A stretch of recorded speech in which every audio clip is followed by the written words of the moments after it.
Ketoprak Linting Asmoro dengan lakon Luhing Katresnan, pembimbing Dr. Sucipto Hadi Purnomo MPD, pelatih Paminto, penata iringan Bimo Adi Saputro, penata penata busana Rinjani Art Dance, Paraga Amirul minangka Wiraguna, Niken Maileni minangka Mendut Setunggal, Muhammad Rafian Danendra minangka Kemudo Setunggal utawi Prono Citra, Eliza Naviana Damayanti minangka Mendut Kalih, Suryana Rohman minangka Kemudo Kalih, Muhammad Arya Amrullah minangka Wasis lan Ketua Begal, Argo Dwi Nugroho minangka Ki Ronggojaya lan Begal, Siva Sabila minangka Nyi Ronggojaya, Agustina Mahardika minangka Nyai Menggung Setunggal, Kinanti Raraswati minangka Nyai Menggung Kalih, Kofista Dian Santoso minangka Nyai Menggung Tiga. Selajengipun Abimanyu Ngesti Gilang minangka Wiro Mantri, Robi Fajar minangka Wiro Kerti, Osama Ali minangka Joko Lelur, Eka Farida minangka Sulasmi, Adelia Tias minangka Mbok Parti, Maulida Rahma minangka Mbok Sumi, Anita Kusumawati minangka Kaula Setunggal lan Emban Setunggal, Aditya Nuriah minangka Kaula Kalih lan Emban Kalih, Sabila Eka minangka Kaula Tiga lan Emban Tiga, Dinda Hapsari, Ambar Miftahul Jannah minangka Bakul, Eka Septiani minangka Bakul, Kristina Diah minangka Bakul, Arifa Hidayanti, Emilia minangka Pembeli, Eka Wahyu minangka Begal, Kakak Kosasi minangka Pengamen, Eliana Friska Penggurit, lan ingkang muasan inggih menika Jacqueline Riyadi minangka anak. Nggih. Tidak usah berlama-lama lagi. Marilah kita saksikan bersama Ketoprak Linting Asmoro kanthi lakon Luhing Katresnan Sugeng Hamersani.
prajurit Mataram kuwi ra ya rawuh no, ora ngejeki.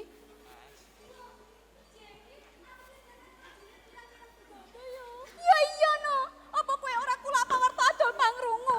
Yen to Gusti Wasis kuwi wis pirang-pirang pasewakan agung ora nate sowan. Mula leh ku ngarani, ya prajurit Mataram kuwi ngejeki bumi pati. Waduh, lha iki kowe lho dijek guneman kok mau blowak balik babi. Iya to. Wasis tetep lambat lan malah bisa dumadi tenan iki. Ya wis mesti dumadi perang no. Apa kowe ra iso merdekke tembongku ngejeki mau? Ya wis ning ngono. Ayo to. Kalau kae deloken. Benduke wis ngampak-ampak. Mesti prajurit Mataram wis bakal padha tumeka.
Wasis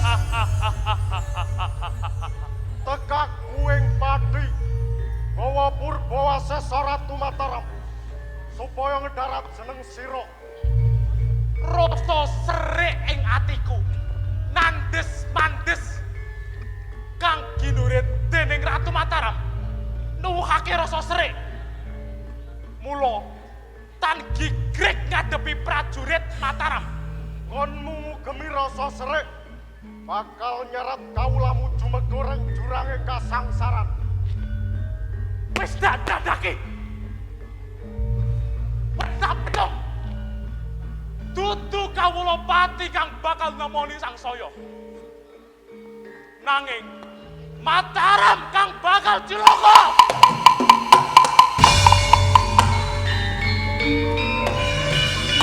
Ayo.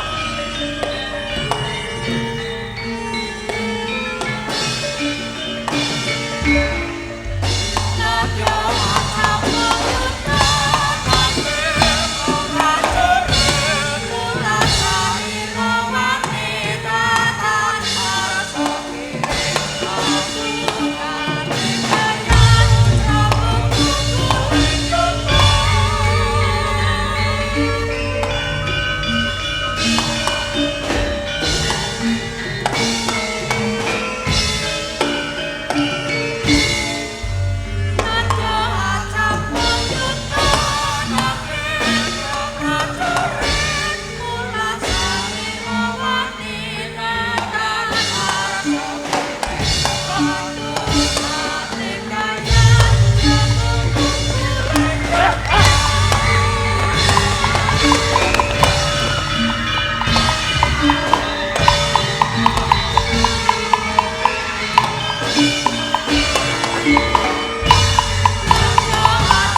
nanging sira pantes dadi tandha panunggul Kadipaten Pati. Dina iki sira bakal sun boyong ing Mataram.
Nanging dene yo sira lunga tanpa pamit. Aku ora lunga.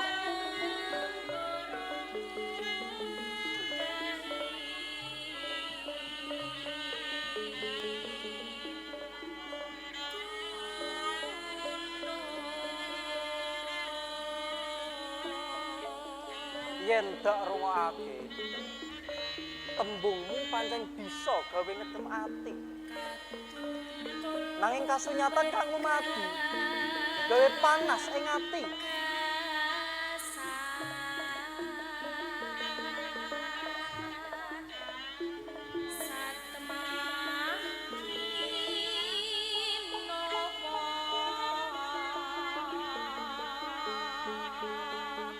Krentek lan karep kala mangsa sok gesek.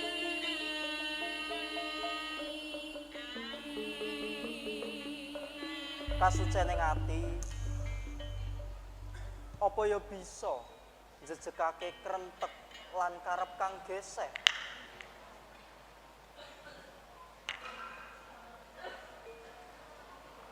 Sang Dewi katon lam-lami amba berwangi sepi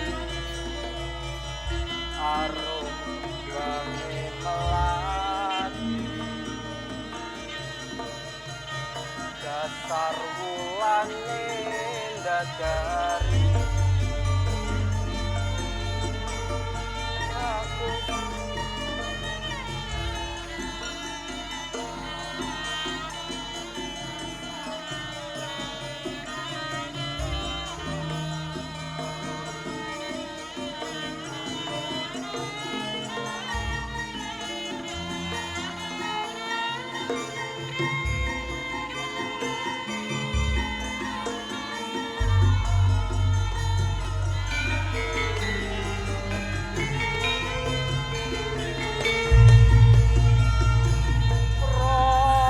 tresno kang sejati manggiya lestari alidung tembang suci yang semi sajron sapi cahayamu amadangi saratri dagya kembang ati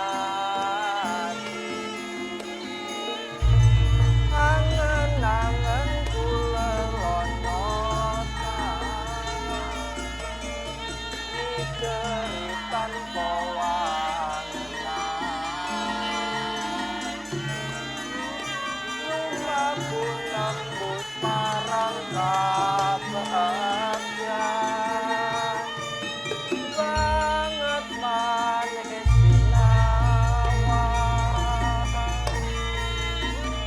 manis sing tak sayang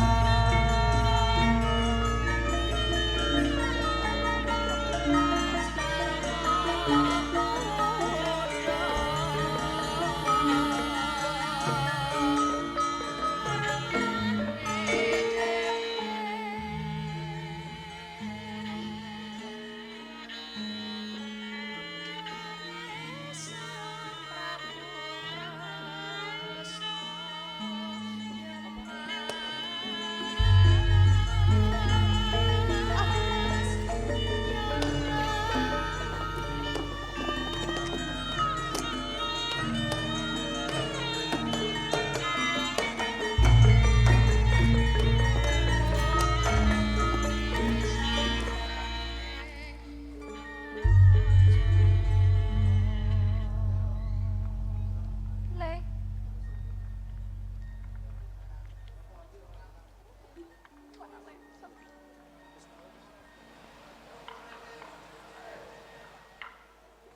Ngopo ke anakmu, Pak?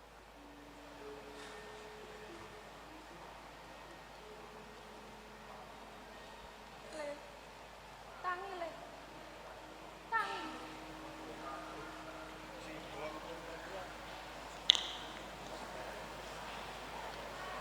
Le. Kowe iki ngopo to, Le? Lara ya lara. Ning olehmu turu, mbok aja kakean pola. aku kupon kok le karo kowe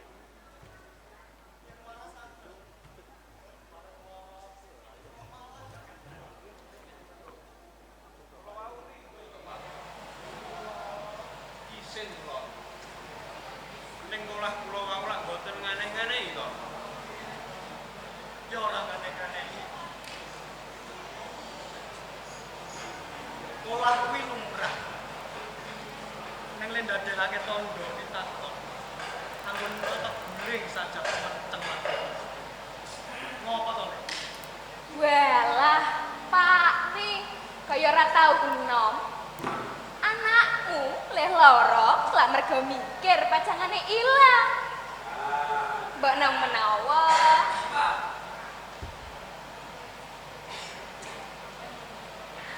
Lagi ngimpi, blang tak tundet.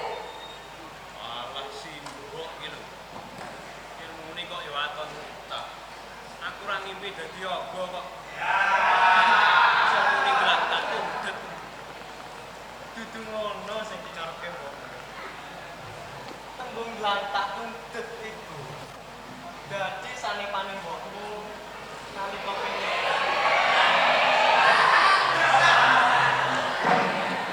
Wis mudeng to, Le. Malah saya isin Bapak. Pak.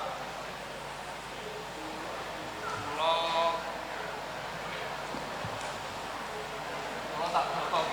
Iya. Iya, Le. Lara kula niki boten badhe mari. Kula matur nuwun, Bapak wis goleke tamba. Sak temene sing iso nambani laraku iki ya mung awakku dhewe. Mula kula badhe nyuwun pamit ninggalake Bapak karo Singgo badhe golek tamba. Mengko yen durung ketemu kula ya ora bakal bali.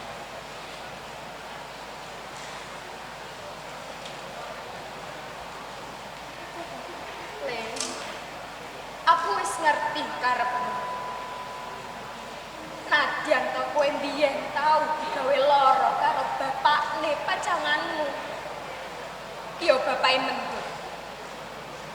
Ning rasa tresnamu ngalahake rasa lara kang kok tampa.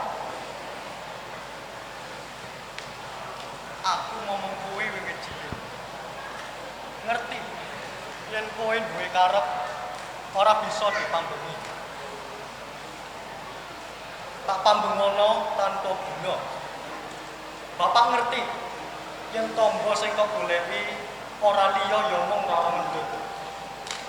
Ning yen anggonmu goleki isih jeneng Jaka Kemuda. Bakal mbebayani. Sing lono. Terpipun kados pundi, Pak?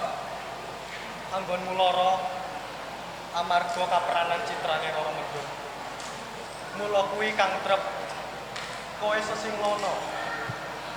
Prana Citra. Bapak, Simbok, menawi ngaten kula badhe pamit badhe bidal sakmenika. Lho, Le, ora sesuk-esuk wae, Le. Sampun, Mbok. Sampun dados santeping ati kula. Nggih kula kedah bidal dinten menika.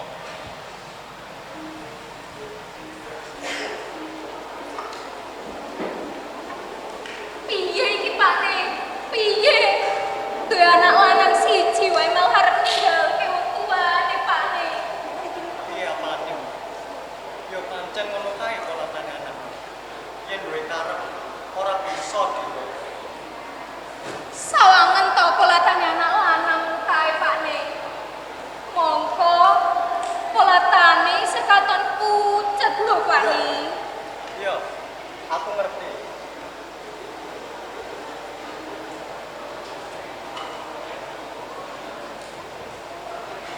Wah, piye iki, Pakne? Mongko isih lara kok njur arep lunga iki. Nyambi mengko iki parane, Pakne. Wis ngerti. Awake dhewe minangka jejere wong tuwa. Namung bisa njulung donga lan panis. Iya. Iya, Pakne.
sira gelem nemoni aku? Apa kepengin ngrembug catur netra lawan aku?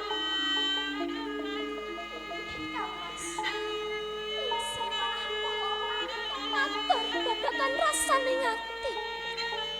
Nanging ing papan mriku kebak para nayapa. Aja nggodha rasaku mendut. Kowe amung lelewo. Kok beda kanggo ucapake ing ngarep.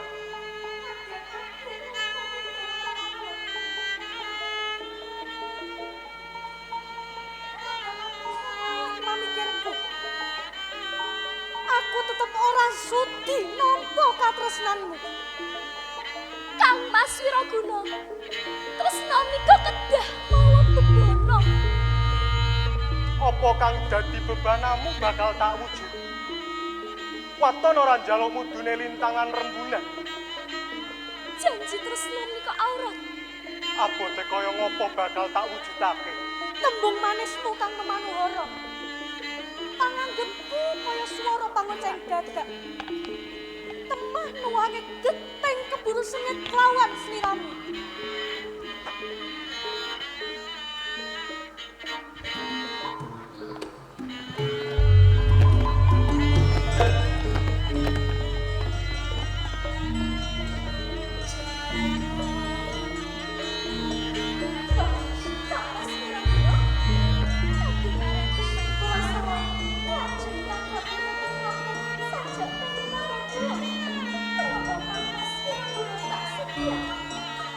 Mendut. Kekuatanku bebasan tambah 7 gajah. Yen to sira gelem tak pondhok.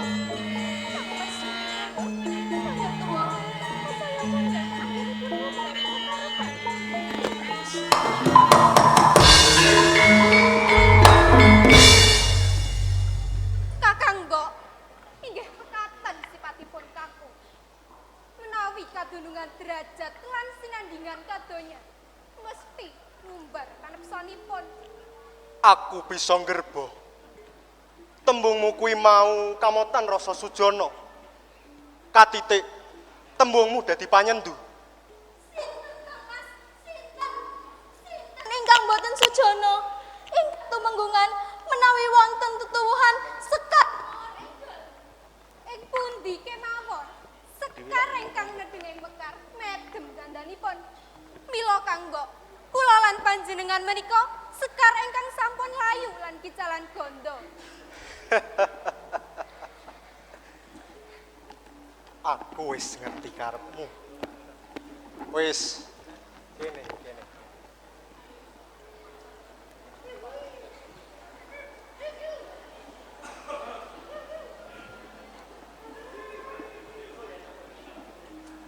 Padha lungguh kene. Tak tambani rasa kangenmu.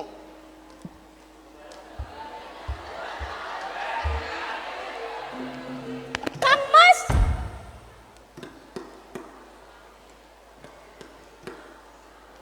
Kang Mas Wiraguna, kori boten kula tetep.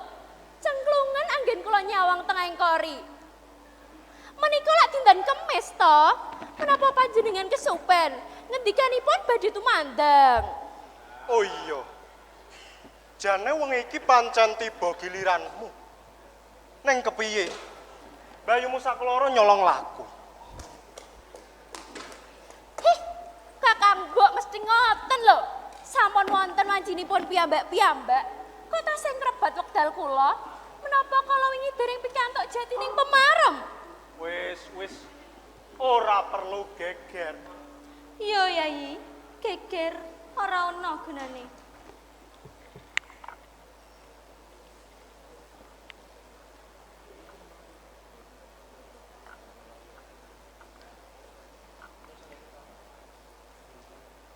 Ayo, bebarengan wong telu rebut Kakang Lunggung.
kalbu.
Yang mung sira jantung ing kalbu. Mongko nimas prasetyaku.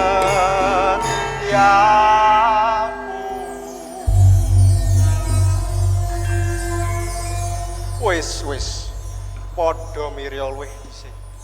Mampira marang lurahe kawiran. Yen to para wira kudu ngadhep saiki uga. Inggih, Kang Mas.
Nganti kelungguhan iki sih wangkal wae. Durung gelem tak pundhut selir.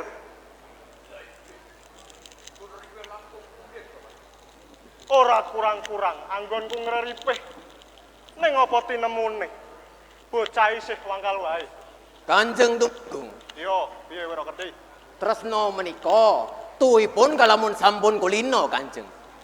Mangke menawi sampun kulino, lek inggih gambel to Kanjeng. Kepianggonku arep kulino. Lawang yen tak caketi wae ora gelem nyawang aku. Ngregetake tenan si mendut. Bu sampean?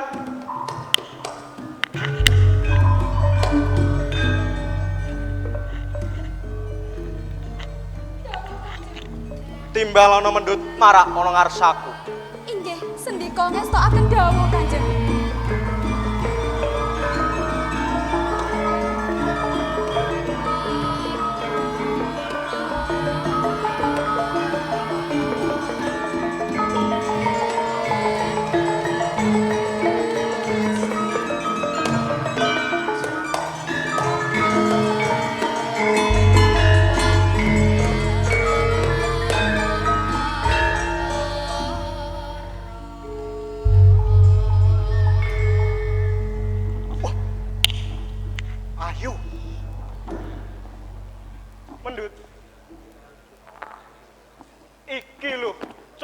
sawangen aku. Imbang ana rasaku ya Mendut. Boten Kanjeng. Mendut. Njur sok kapan kowe gelem ngladeni aku? Ngantos kukuting nyawa. Kula tetep boten sagah dados selir panjenengan. Katresnan kok dipeksa. Wah, kurang ajar tenan bocah iki. Mara gage pilihan ing antarane loro pilihan iki. Pilih dadi selirku apa pilih bayar pajak? Kuwi gak dipilih kuwi.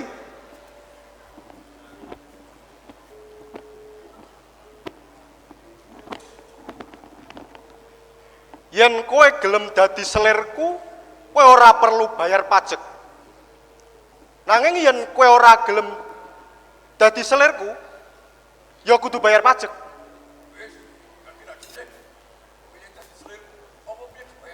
Loh, piye? Piye kadamu? Coba balena pisan maneh. Tak tapuk lambemu. Loh, piye lho iki? Pajak kok malah dibayar ajek. Weh, kuping pilek ngono ki rokok. Wis. Aja do cengengesan.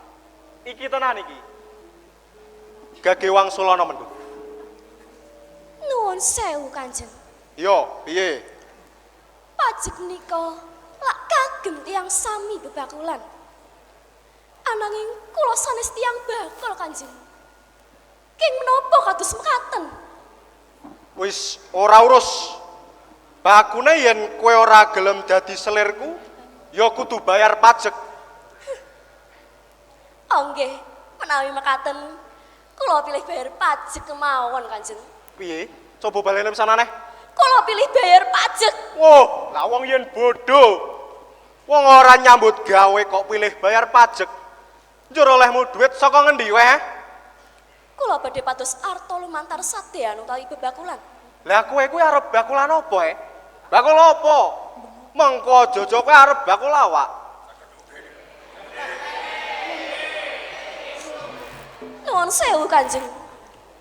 Kula badhe bakal rokok wonten pasar. Oh. Ya. Bakul rokok ya ora apa-apa.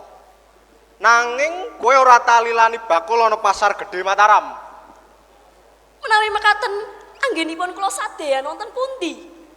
Kowe tak lilani bakul rokok nanging manggone ana pasar Krempiyeng ngarep Kawira Mantren.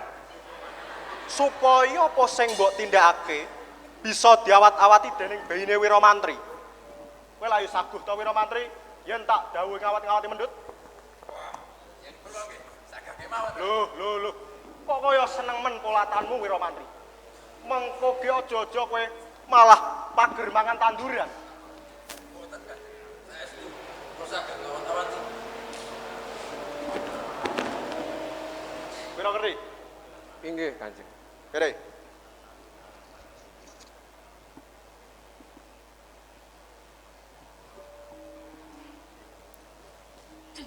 Kowe iki pinangka Narabya ing Kawiragunan iki. Nggih.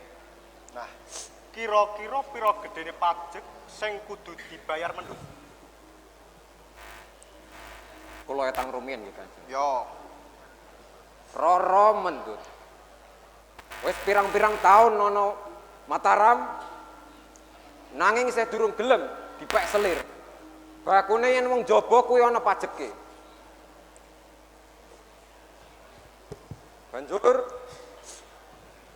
Roro Mendut arep bakulan. Yen wong bakul kuwi ana apake, kuwi ya kena pajak. Yen mung 200 real mesti bisa mbayar iki.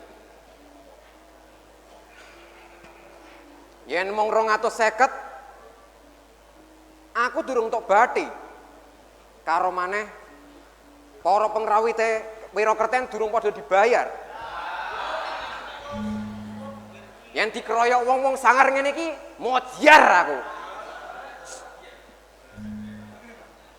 Tak genepi wae iku.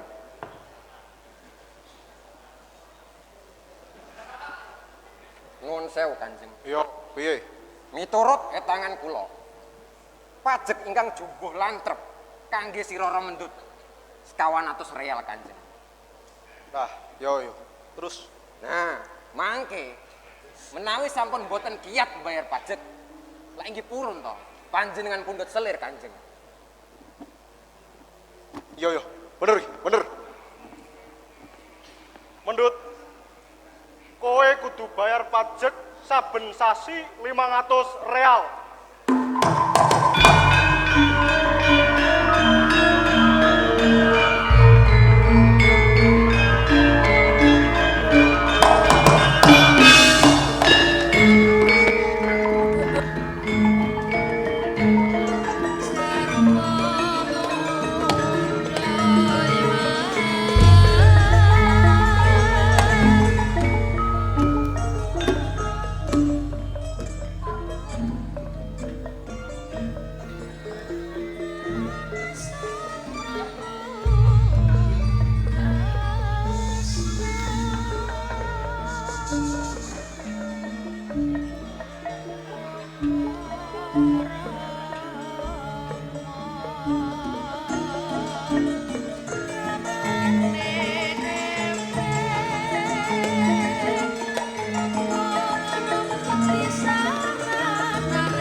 Yo Mar, ini mau ngane tole rada kelayu.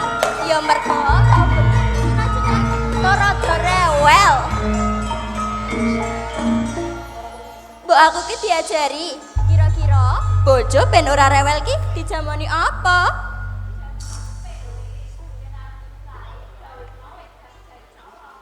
Apa meneh kuwi kok ana wedang jahe colot? Kuwi piye?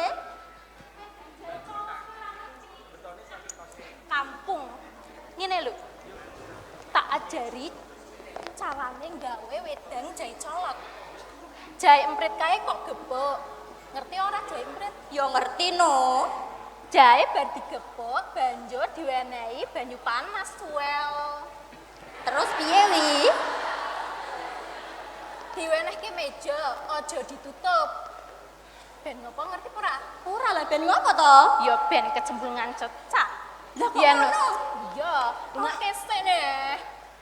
Yen wis kecemplungan cecak, lagi kuwi ditutup diwenehke bojomu wel. Pas diombe, tak yo cecak mencolok. Kowe iki lho senengane kok kaya ngono yen karo aku jan. Jeruk seger. Yuk, kita apa ya? Yen ora kleru, jemohake. Jemohake. Waduh, petik neutrale iki. Tah, ngono mbiyen aku nek kuliah basa Jawa. Petik neutrale ra ngerti. Petik neutrale iku kalkun. Dadi tibane ya cilokon. Kaya aku ki mbiyen cah pendidikan bahasa Jawa. Nanging wancine sinau wangsalan, dosen iki ora tau teko. Lah dosenmu kuwi sapa? Kok wancine mulang ora tau teko? Masa kerangan. Ayo, dosen sing paling ganteng sak jagat kampus, Pak Cipto Mangunhadi. Kiu.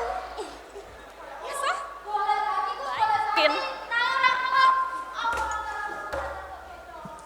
Ngopo to ngopo? Aku lho tuku jerukmu 5 kilo. Aku munawake jane jeruke lebih seger. Baru tekan wong aku rasane kecut ngacak sing gaber-gaber. Kowe iki nyedot dolan ora? Walah to yu tuku jeruk 5 kilo kecut weleh munusu koyo demit kelangan anak. Ki lho jerukku, delok-delokan rong keranjang kecut kabeh. Kowe aku rak apa-apa. Walah, bakul gendeng. Wis ora satuku meneh. Aduh, esok pulang aku. Eto jaket, aku eto aduh, ini bakal pulang aku. Gawe tuku udut di udut paketan, mau guna. Ayo, ki obral semua. Pagi banget ya ora oleh. Ora, dia impor. Oh iya, sing model apa? Ana model jaket wale ora yu. Oh, enten niki yu.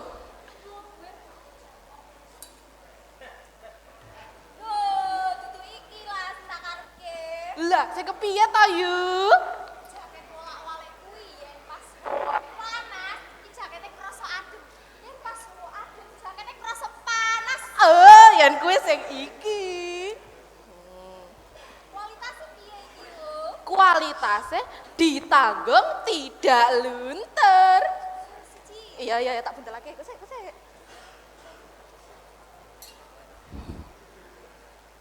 Bayar. Nuwun. Ya.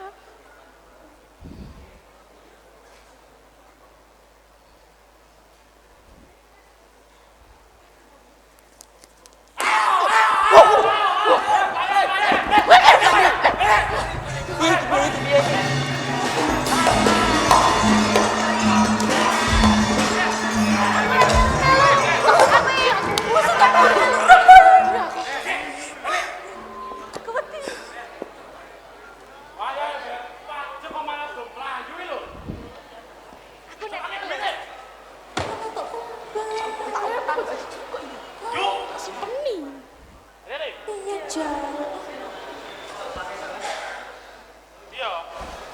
Tak delok ning catatanku mau, gua wis ping 5 orang bayar. Ngono ki piye, Jokan? Lah kon bayar piye? Piro tekan? Bayar piro? Kowe kudune kelingan. Kowe iki utang piro, totale piro ya kowe sing kudu mau bayar. Ah, pirang-pirang jero daganganku turah terus e. Ra urusan iki urusanmu, urusanku. Ayo, ngapurane kepeksa dino iki ngutang meneh. Ya wis. Nek ngono tak hitung kaping 6. Yuk. Ono aku anyar tapi kok durung tok piye? Lumayan dari pajak. Bang pijet. Iya. Bang pijet iki. Aku sing bakal kene. Wong jero. Iki lho warunge. Apa bener to wong jero? Lah, kok ana wong jaba karo wong jero ki apa nek wong jero sedulure pejabat kampus? Wong kok senengane suudon, yo adate yen wong jero kuwi wong jero kampus. Ning iki pasar, ra ono hubungane karo kampus. Iya, ding yu lali aku. Aku kok senengane ngampus sih piye yo? Nang apa yu? Nang apa? Mau aku ngomong ki jakete kualitasnya apik. Lalu ora utuh. Lah, iki kuwi aku jaket ngimpor saka Saudi Arabia adoh kono kae. Nah, kuwi kudune macane iki ki sepetengen luntur tidak ditanggung.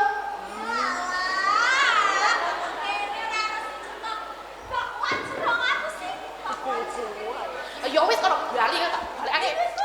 Ya, bali. Kandamu yo, bakul kene saya ora cetok, sing diuber batine tok. Ayo lah mulai wae, mulai. Sik, Sri. Usahamu isih rame to.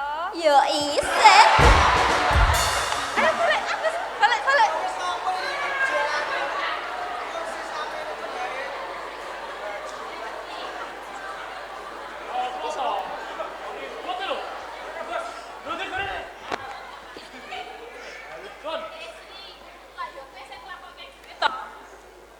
Kowe yen ngomong sing genah, apa kok anggap aku iki rentenir apa piye? Kuwi lak dadi larangane negara lan agama. Kowe rentenir ke sapa to, Sri? Lah kowe mau ngarani aku usah nglakokke dhuwit. Lah iya no. Kowe kan usahane nglakokke dhuwit to. Wong kowe sing tukang kerik karo pijet. Yen kowe ngriki pelanggan, lak yo nglakokke duit to. Kuwi lho kaya ngono. Apa oleh mungkin nyanggo beto?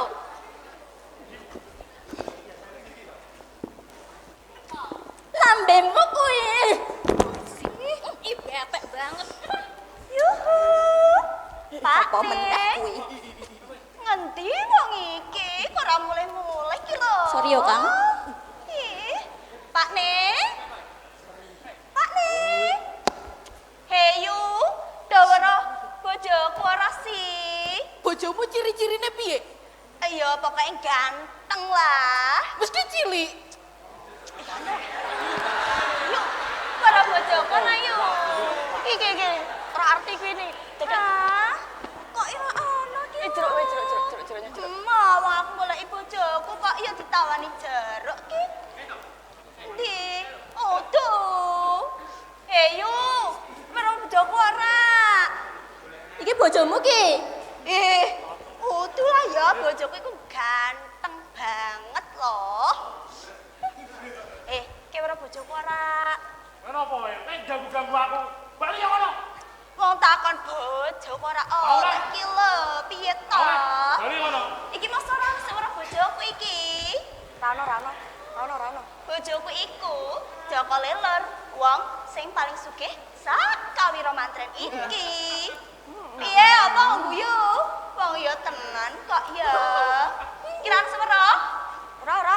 Ya wis, aku tak goleki bojoku maneh. Apa? Tuku jeruk sik yo. Yang kok nek dawuh bojoku, ndang kandhane aku ya yo. Iya. Ya wis. Itu ora iso ngrumat bojo lho wis.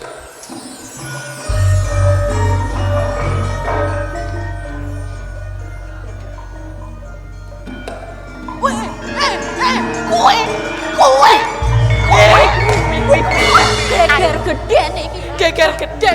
Kuwe sing mari geger. Iki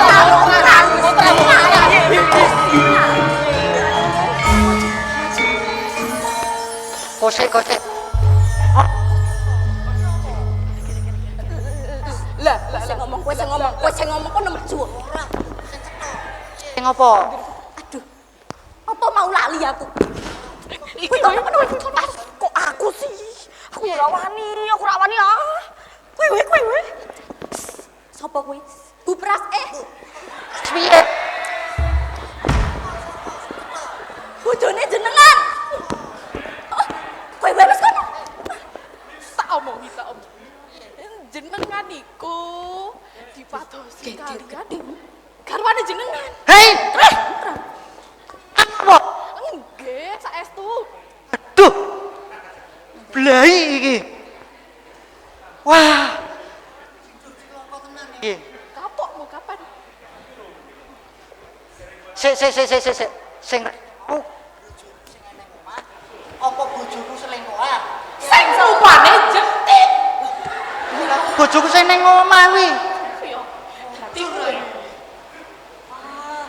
Sido mawet iki. Wah.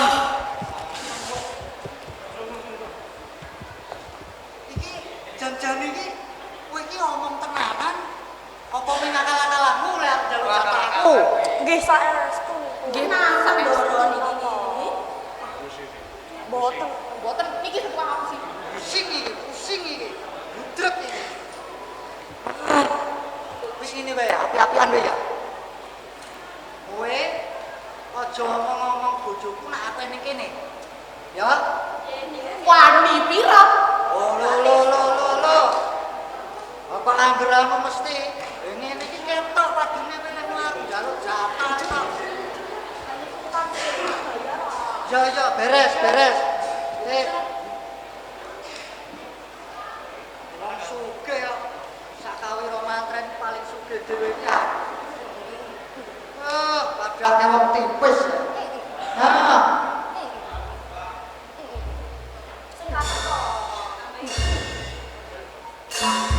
Nah, jom dhewe.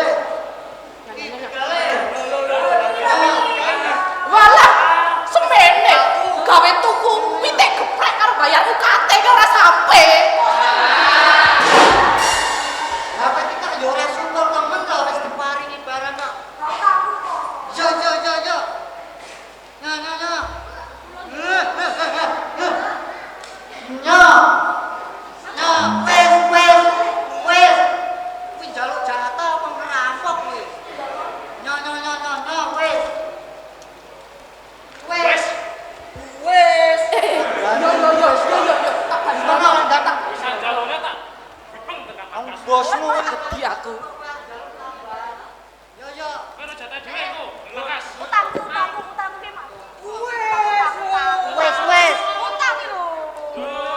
Hari piro iki? Wis sida diumeng-umeng bojoku iki kok.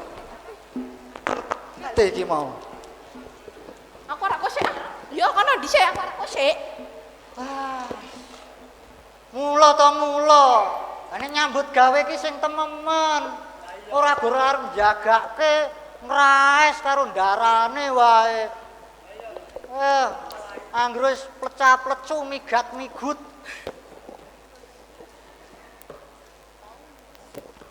Ora wis kanggo kowe. Ya, ombene apa iki? Congkak. Ya, belum ya.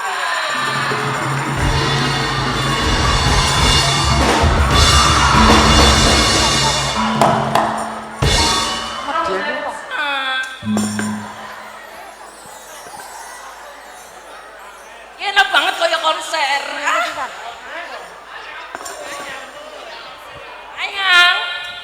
Ayo nyanyi. Siji loro telu. Lali lagune. Kira lu. Bibirmu seksi itu terbukti di caramu. Bibirmu seksi itu terbukti dengan caramu. Sebut namaku seperti ada lanjut di dalam penjara cinta. Cuma kamu yang bisa membuatku terus. Cuma kamu yang bisa membuatku terus menjadi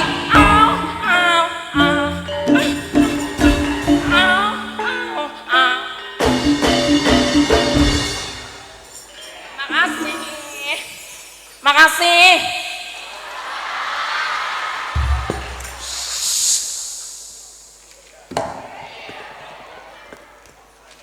Mas ganteng cipratane. Cipratan opo? Minta ciprat itu nan we. Atusan Mas. Nya iki. Nya. Ya akeh kuwi Mas. Yo, akeh kok nyetan kok. Nya. Mas gagah, sawerane Mas. Tabui Mas.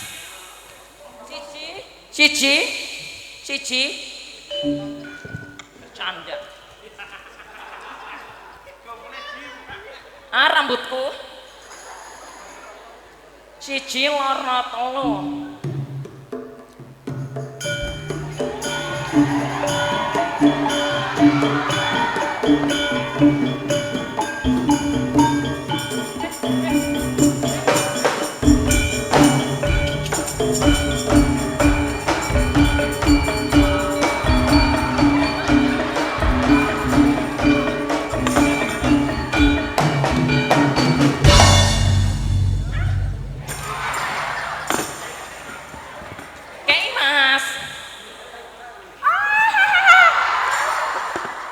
Nuwun. Mas. Kena Mas.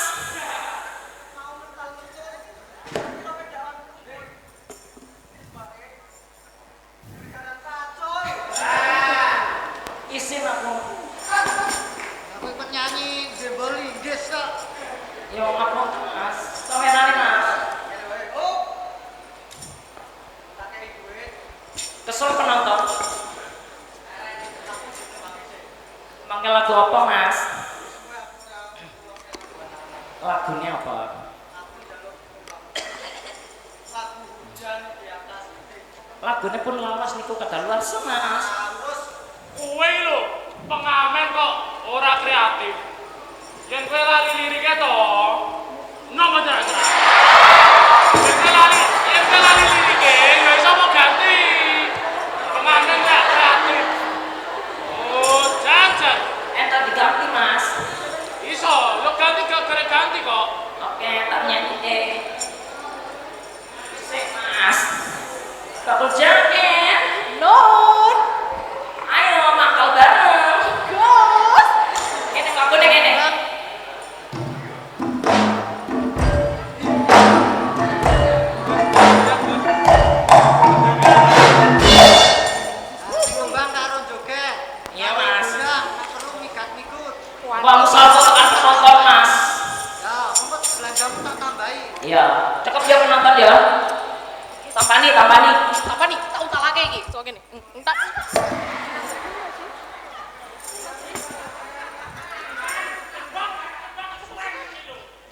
punten Mas. Ngono tok marah-marah. Mas Wisnu. Panggil lagi. Mas Wisnu. Kok ora nyauri nek aku sik nyeluki ke piye iki? Mas Wisnu. Kok tak gretake terus ki ngopo ta? Ya Mas, 1, loro, jiro, lutek, tik tik tik, bunyi hujan di atas anunya anu tidak terkira. Tepuk tangan. Anunya anu, anunya anu, Anunya anu. basah semua. Terima kasih. Tepuk tangan buat Mas Wisnu. Orang tepuk tangan tak parani loh. Nggih Mas. Amen ora pendidikan ngono. Nyanyi kuwi saru. Napa saru? Saru buatan penonton. Kose to diurus sik. Anu ki mau apa coba? Yo anu kan anunya basah semua. Anunya anu basah semua. Gitu Mas. Nah niku buatan saru ya penonton niku daya tafsirnya sing lemah. Betul napa betul? Mas.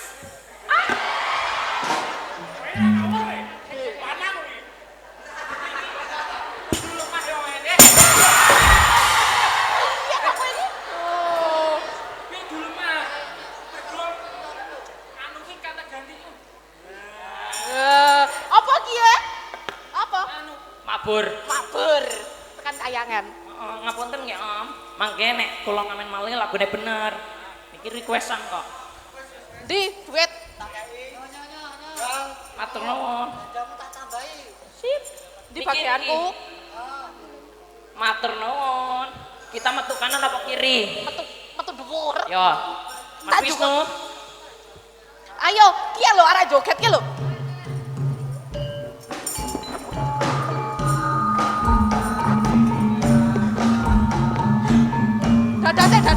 Dadah semuanya. Bye-bye. Raka, mangga, ngersake Raka. Raka.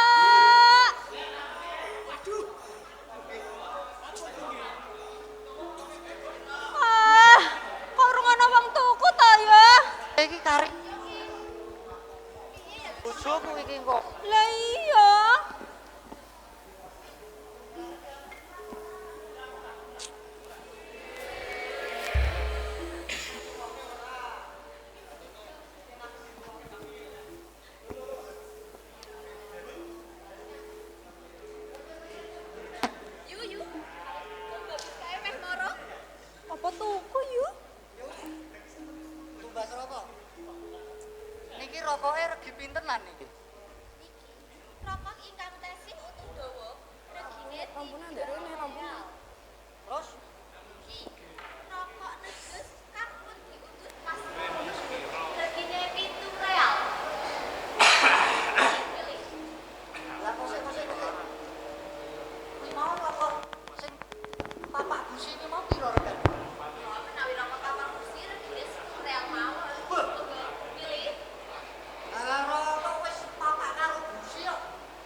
Nyok, hidung. Nah, ngene lho. Tom. Jajal, arek ya. Aku ora pakai. Jur iki aku coba. Bakune iki aku ora. Jur iki aku tuh pakai kok. Ini ra bonus iki. Ini monggo gratis. Itu tak kok korek. Lho.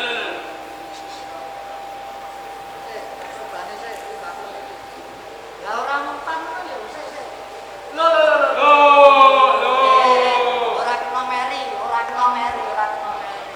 Doro juragan sih.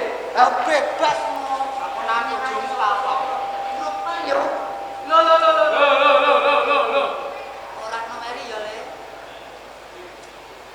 Mah terus-terusan iki lho.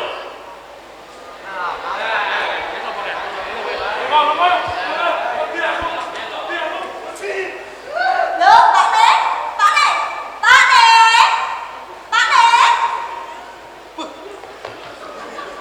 Monggo nih. Monggo. Lah kok sampeyan Pak Nek? Endi duwite aku mau medhek? Karo mami sampeyan tak omong tuku jare karo keben. Endi titipanku? Apa? Kok sapose bae? Sing sabar ya. Apa? Lah kok entek ki piye to? Gitu kok apa?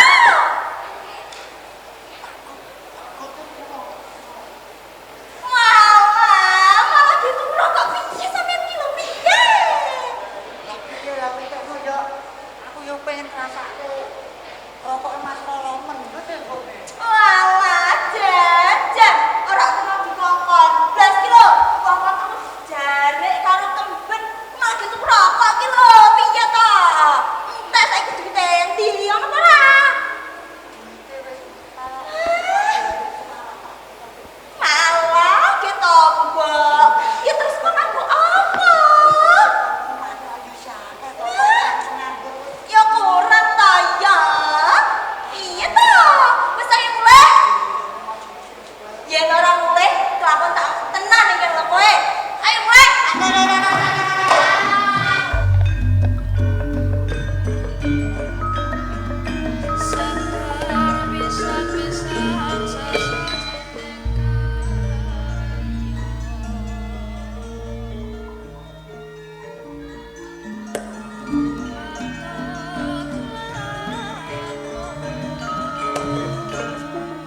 Lanun.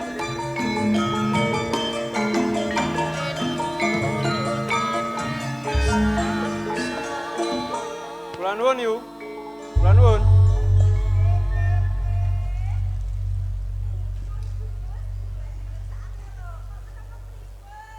Oh, iki bakul rokok toh. Tak sawang saka kadoan kok ketok rame banget kene mau.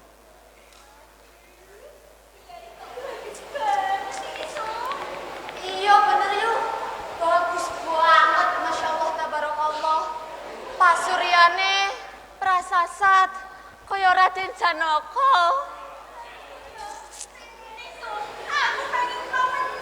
Bener yuk bener. Ngopo kok ketemu wong bagus ngene iki ora pas jaman aku enom yen kae ya. Nuwun sewu, Mbok.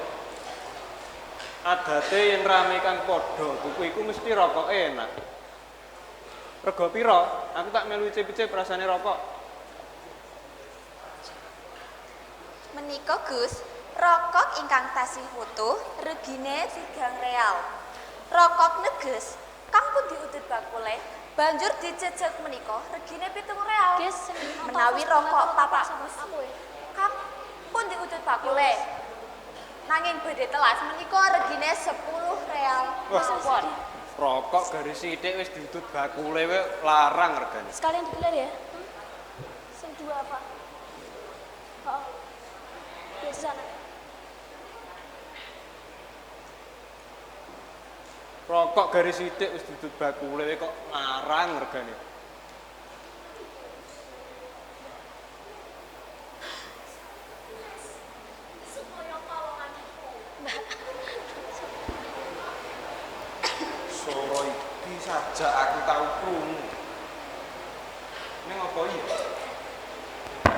Mbok, coba. Kula tak ngicipi rokok neges dhisik. 7 real ya. Ih, Gus, monggo.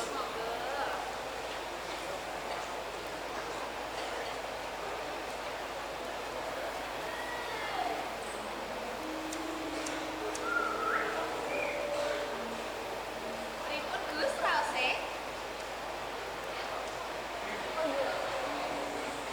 Bakone antep. Lintingane mantep. Rasane mantep. Aku cocok, Mbok. Menika nembe rokok neges, Gus. Menawi badhe rokok sing lebih mantep lan malih. Mangko Gus kok Pak Gusti. Oh, ya. Aku tuku siji. 10 real ya.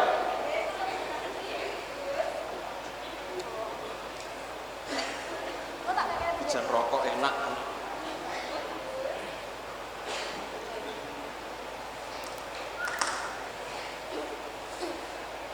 Sebentar ya, kenalkan.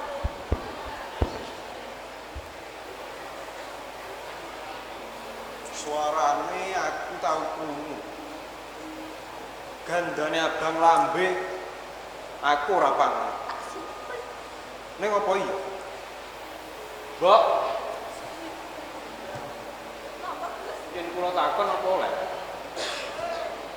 Sing bakul rokok itu sapa? Sing kula karepke jenenge bakule, Mbok.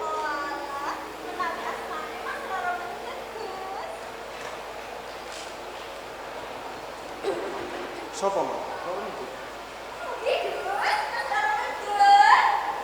Wah, beneran. Iki umpama lho, Mbok. Umpama kula tuku meleh ning sing nembung kula dhewe apa angsal? Lho, nggih mboten. Wong kula pundi weling den nunggu yen sapa wae tak entuk nyaketi Mas Loro Mendut. Oh, ngoten. Nggih. Nggih sampun. Kula tetep tumbas malih sing nembung panjenengan ning kula nunut kinceng nggih. Oh, nggih. Lah yen namung nginceng angsal. Monggo, mangkadeng buri kula.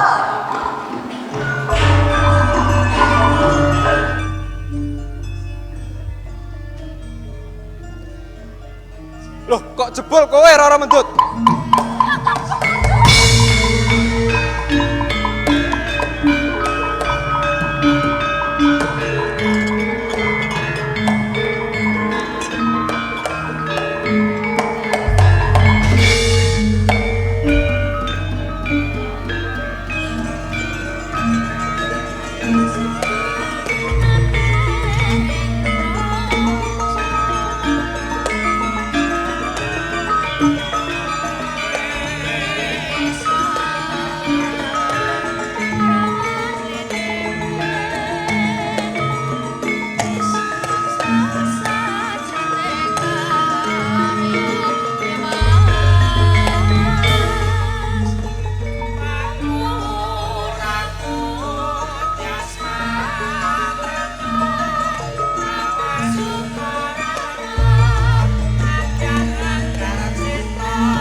Gundul gundul pacocol gembelengan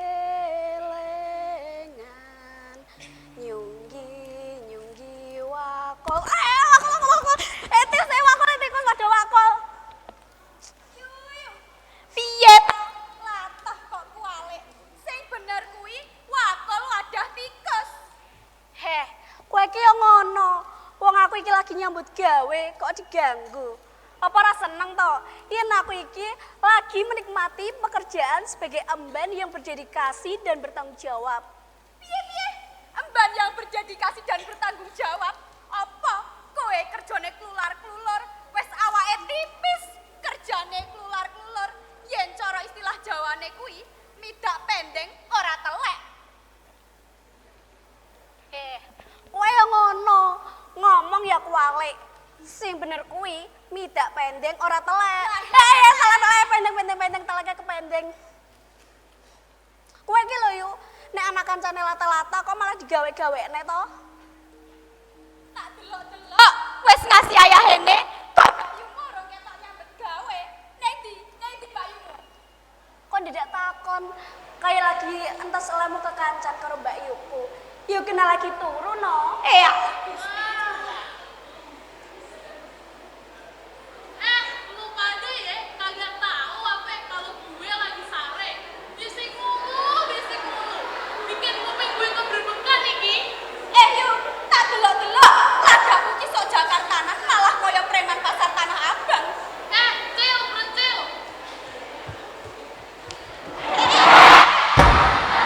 kalau ucap yang bener ya gua piting nyeho kowe arep piting aku wong aku ki kene kecil-kecil cabe rawit cabe bosok apa nih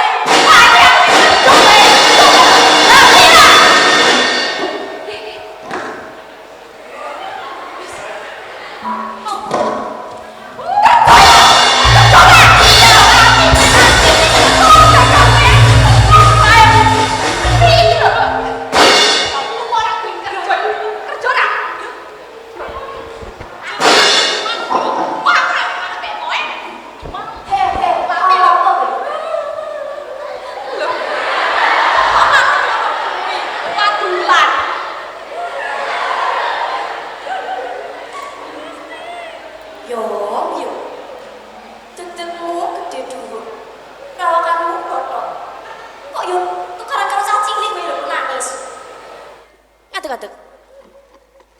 Gusti, nadyan budi kula niku sangar. Pret.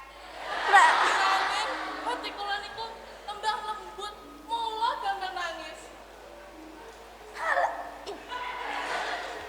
Gusti ampun percaya, yen miturut kula, Mbak Yu niku mboten lemah lembut. Niku kalbu kategori lemah lembut. Bener. Nih, wis.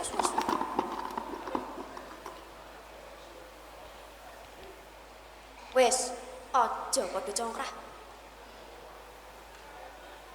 Apa ora padha ngerti? Apa ora padha krasa? Wiwit aku mapan ing kene, sing ngancani aku lak ya kowe-kowe kabeh to yo. Ning nalika aku lagi nandang susah, kok ya ora ana sing ngerteni. Nggih, kula sakjane ngertos Gusti, ananging badhe taken kok pakewet. Semanten ugi kula badhe taken nanging bingung lan miwiti saking pundi. Nggih ngoten niku Gusti adi kula loro niki kakean alasan jane nggih mboten ngertos. Lha apa kowe iki mudeng yo. Nggih genah model ningali panjenengan tansah goreh panyawange mboten ajeg nggih genah nek niku ciri-ciri orang jatuh cinta. Lho iki lho contohan wanita apa? Ngerti ora cah loro iki nek aku ki peka. Ora kaya kowe, ora peka nek peka. Wes. Aja dibacotke. Yo. Satemene lagi ana sing tak enteni. Coba ngingok ana ing kori. Mbok menawa ana kumliwure bocah bagus, enggal-enggal kandhane aku yo. Inggih. Sedika dawuh.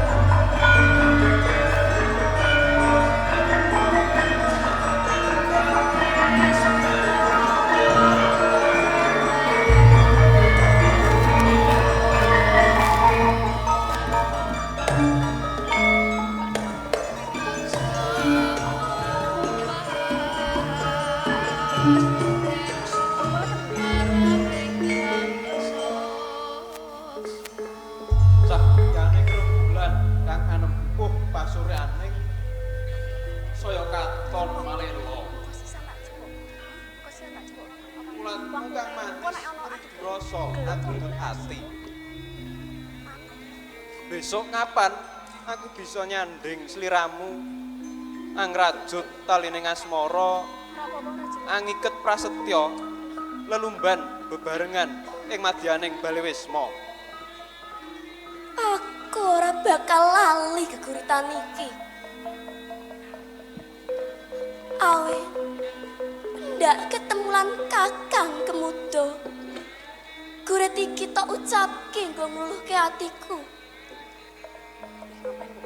Lan sadurunge perpisahan, aku mesti males guritmu.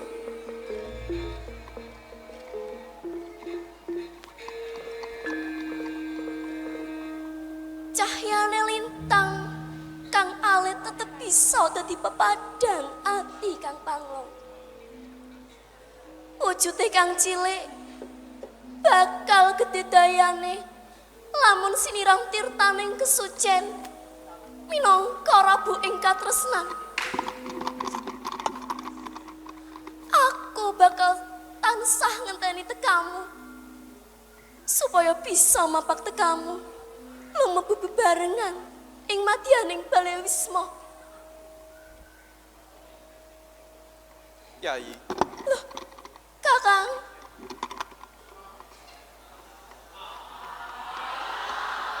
Kaya durung tutuk anggonku jejagongan karo si Adi ana ing warung mawawan.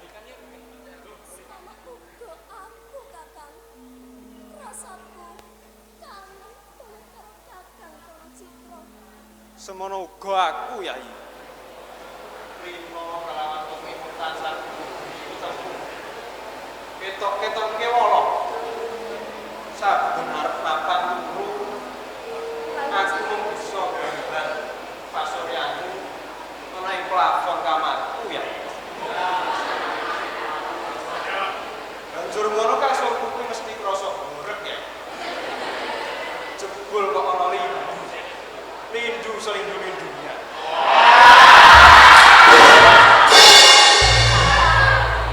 Kamu uga tansah tak ten. Wah, tenane.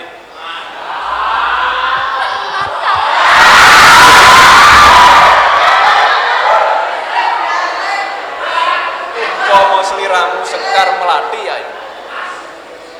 Aku kang bakal dadi kumbang Midang Sari.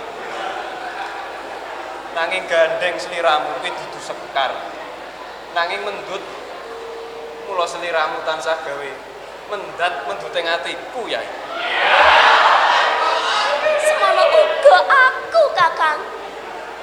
Umpama sliramu margi, Kakang. Aku kang bakal ngliwati. Nanging gandeng sliramu wong bagus aran Pranacitra.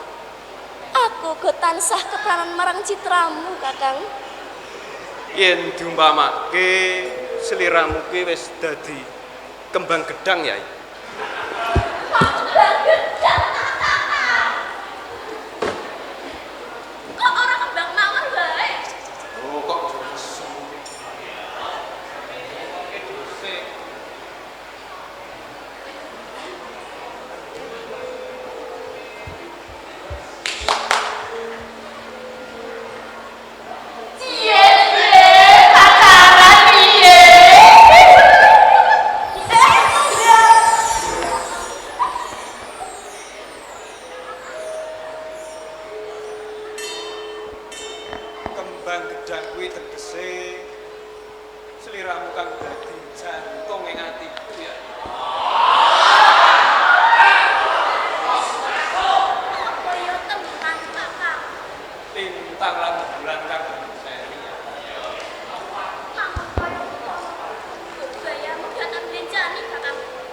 Janji Sarboyo Mukti Sarboyo Pati ya.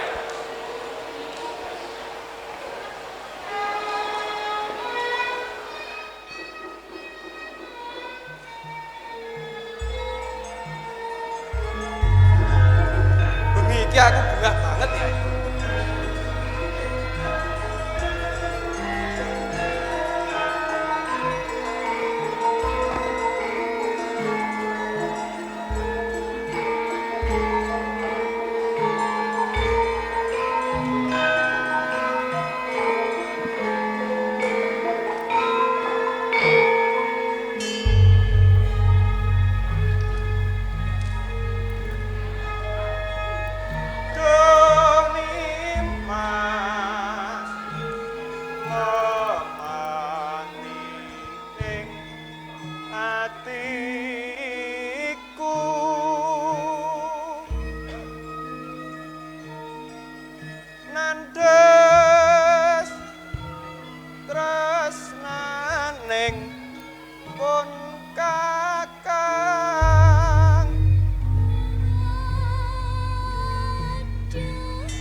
Orang ngerti ya?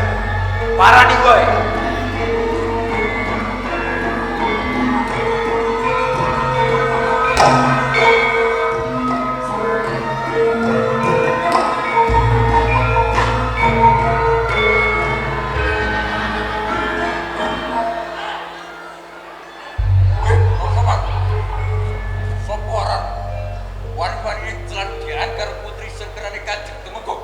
Aranku Bronositro. Weh, ada. Dubai rupamu bagus, banjur tenanangan Pakar Timur. Bronositro, apa? Apa kowe ora ngerti? Yen Roro metupi putri sengkerane Kanjeng Tumenggung. Aku ngerti, nanging kepiye wae. Aku lan mendut wis lair batin padha tresnane. Wah. Kaya lanang-lanang dhewe bocah. Bronositro, apa? Lakon tak rangket, tak aturke Kanjeng Tumenggung dina iki kowe. Ayo cobanen.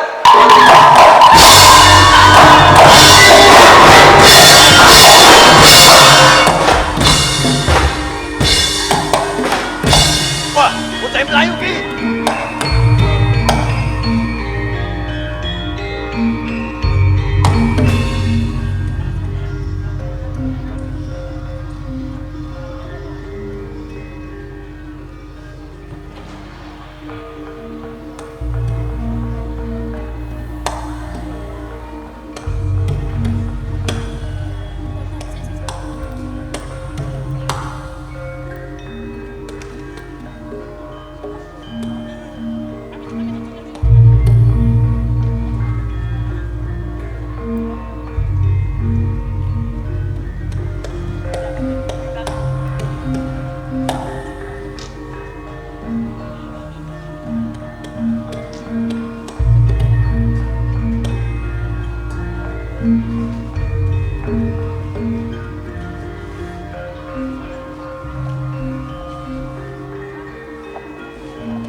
mati.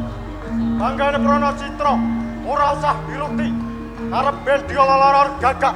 Tinggal lo.